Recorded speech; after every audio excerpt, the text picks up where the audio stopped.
রাতে রুটির সাথে এরকম একটা ডিমের রেসিপি হলে ঠিক কীরকম হয় বলো তো। হাই, আমি রিমি।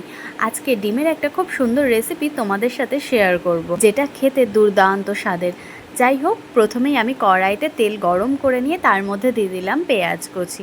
তারপর দিয়ে দিলাম সামান্য পরিমাণে লবণ, মানে পেঁয়াজ কুচির মধ্যে যতটুকু লবণ প্রয়োজন ঠিক ততটুকুই। তারপর দিয়ে দিলাম আদা রসুন বাটা অল্প পরিমাণে, আর তারপরে দিয়ে দিলাম হলুদ, দিয়ে দিলাম অল্প পরিমাণে লঙ্কার গুঁড়ো, আর দিয়ে দিলাম জিরের গুঁড়ো।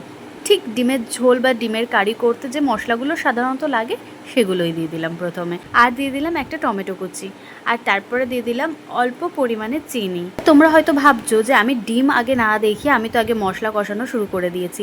আসলে আমি আজকে দুটো ডিম দিয়ে এই রেসিপিটা করছি, আর ডিমগুলো আমি সেদ্ধ করে আগে থেকেই রেখে দিয়েছি। ডিম সেদ্ধ হয়ে গেলে ডিমটাকে কুড়িয়ে রাখতে হবে, আমি সেটা আগে থেকেই রেখে দিয়েছি। মশলা কষানো হয়ে গেলে তার মধ্যে আমরা দিয়ে দেবো জল। এখানে জল আমরা খুব বেশি পরিমাণে দেবো না, একটু কম করেই দেবো, কারণ ডিমটা যেহেতু সেদ্ধ করে কোরানোই রয়েছে তাই খুব বেশি জলের প্রয়োজন এখানে হবে না। আমি এখানে দিয়ে দিয়েছি সামান্য পরিমাণে লবণ, আর দিয়ে দিচ্ছি ম্যাগি মশলা, আর দিয়ে দেবো শেজওয়ান সস। শেজওয়ান সস যদি না থাকে বা ম্যাগি মশলা যদি না থাকে তোমরা এগুলো স্কিপ করতে পারো। আমি দিয়ে দিলাম যে টেস্ট আরও বেটার আসবে তার জন্য। যাই হোক, এটা আমি এখন ঢাকা দিয়ে দেব। আর গন্ধ কিন্তু খুব সুন্দর বেরিয়েছে, কি বলবো, মানে গন্ধ শুকে বোঝা যাচ্ছে যে রান্নাটা কিন্তু খুব সুন্দর হতে চলেছে। এটা আমি প্রথমবারই রান্না করছি, খেতে দুর্দান্ত স্বাদের হয়েছিল, তাই তোমাদের সাথে শেয়ার করছি রেসিপিটা। জলটা যখন শুকিয়ে যাবে, একদম গামাখা হয়ে আসবে, তখন কিন্তু এটা নামাতে হবে। যাই হোক, জল কিন্তু শুকিয়ে গেছে, এবার আমি এটা নামিয়ে ফেলবো।